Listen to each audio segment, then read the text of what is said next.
مغرب سے طلوع ہونے والے ستارے آپ دیکھتے ہیں، اور اللہ تعالیٰ بتائیں گے یہ وہ لوگ ہیں جو محبت بھی کرتے تھے تو میرے لیے، اور کسی سے نفرت بھی کرتے تھے تو میرے لیے۔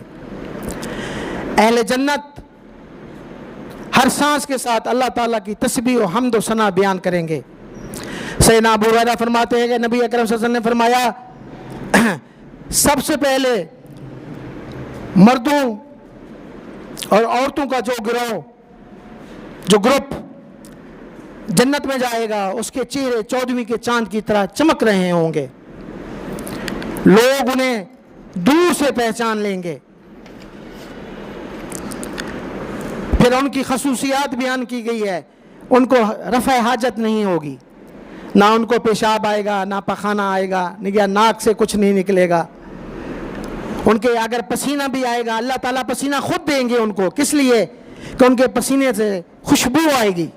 ہمارے پسینے سے تو بدبو آتی ہے، ان کے پسینے سے خوشبو آئے گی اور معطر ہو جائیں گے ماحول، اور ان کو سونے چاندی کے کنگن پہنائے جائیں گے، ان سے خوشبو نکل رہی ہوگی۔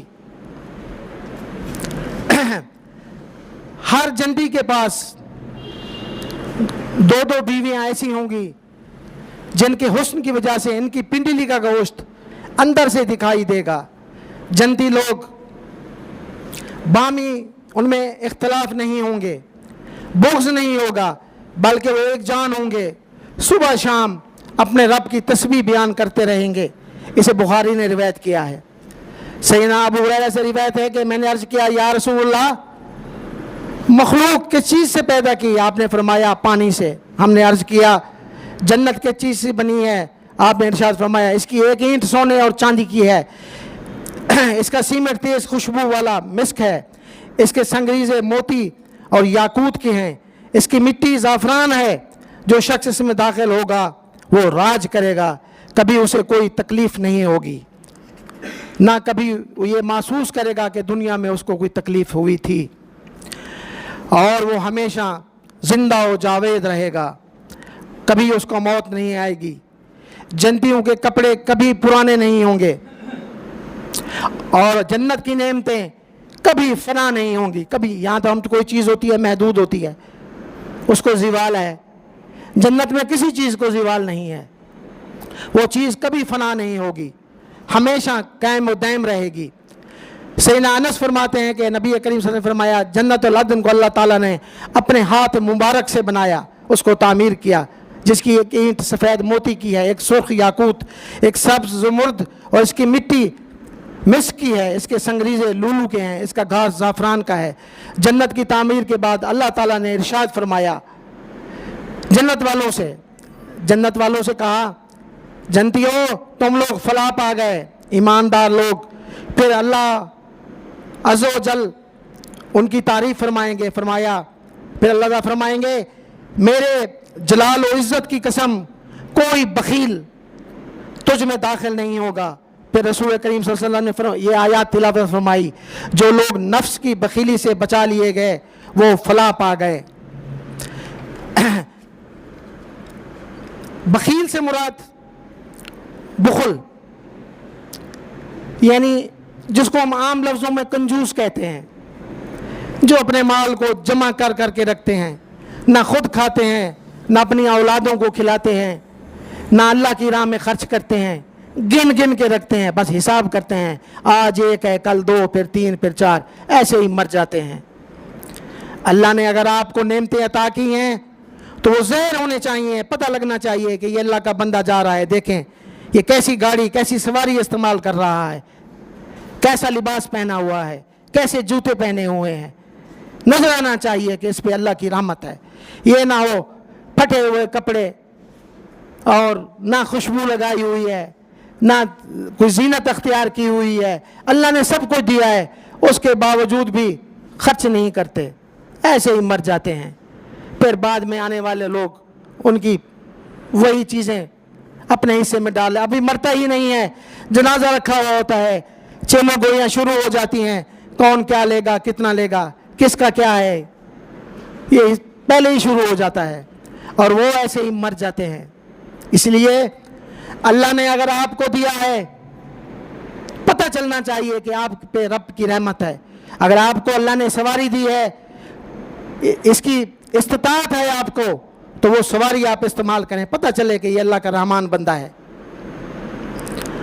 اچھا لباس پہنیں, خوشبو لگائیں, اور اپنے اخلاق کو اچھا رکھیں. بد اخلاقی بھی بخیلی ہے. جتنا آپ متقی پرہیزگار بن جائیں, اللہ کے نبی فرماتے ہیں بد اخلاق بد زبان جنت میں نہیں جائے گا, چاہے وہ جتنا بھی نمازیں روزے رکھتا ہو. اپنے اخلاق کو بہتر کریں.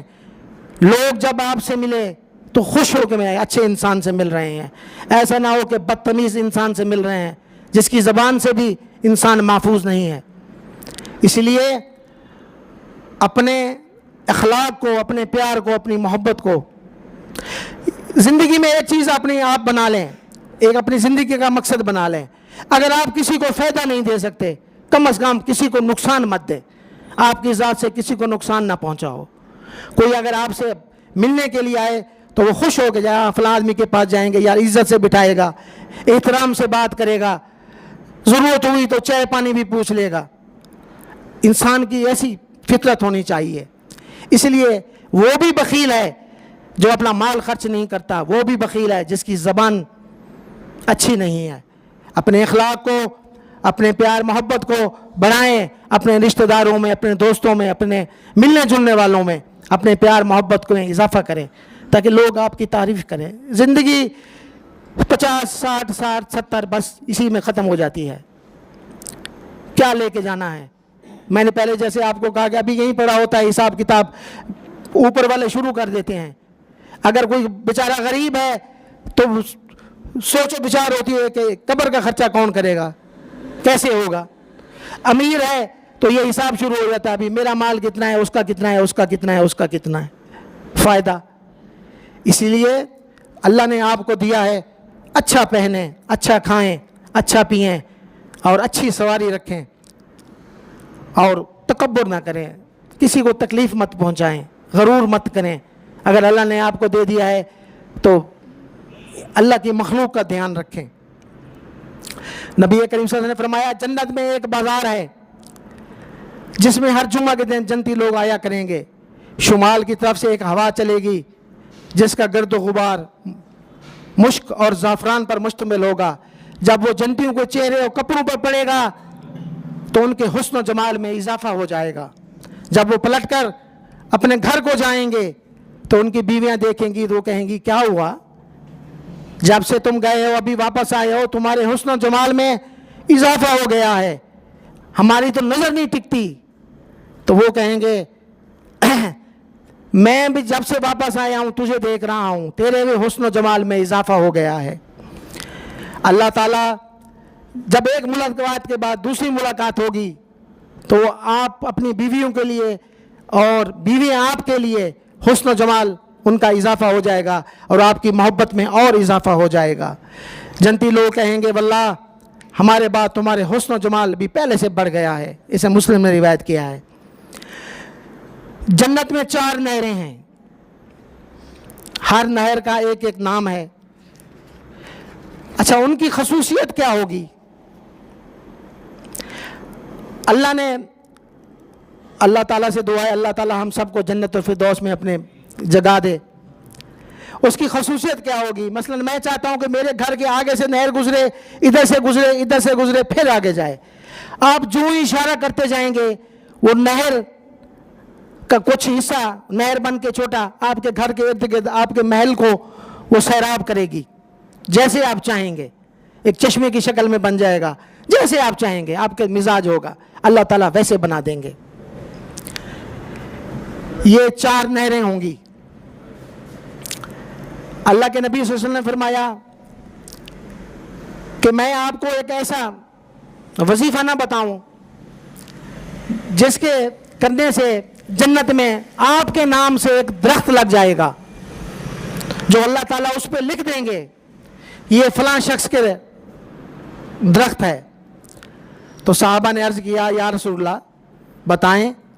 تو آپ نے فرمایا کہو سبحان اللہ, اللہ پاک ہے, الحمدللہ تعریف صرف اللہ کے لیے ہے, واللہ لا الہ الا اللہ کے سوا کوئی الہ نہیں,